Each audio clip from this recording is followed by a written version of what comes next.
72 विधि विधान नियममा जन्मले मात्र मानव र मानवता होइन र गराउँदैन। जन्मलाई मात्र मानव भनिँदैन। यी मानव कर्मका अनिवार्य छन्।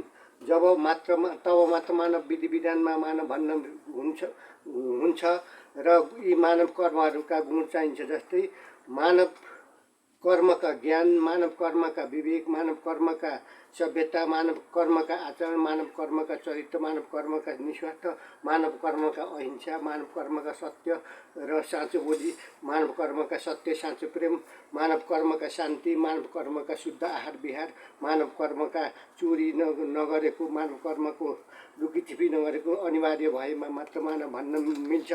आफूले आफूलाई मानव भनेर विधिले मानव भन्दैन। यी कर्मका गुण अनिवार्य छन्। यी गुण छैन भने आफूले आफूलाई मानव भन्नु शैतानी प्रवृत्ति हो। यी गुण नभएमा मानवता कहिल्यै पनि हुँदैन र मानव काम, व्यवहार, सोच र व्यवहार कार्य हुँदैन।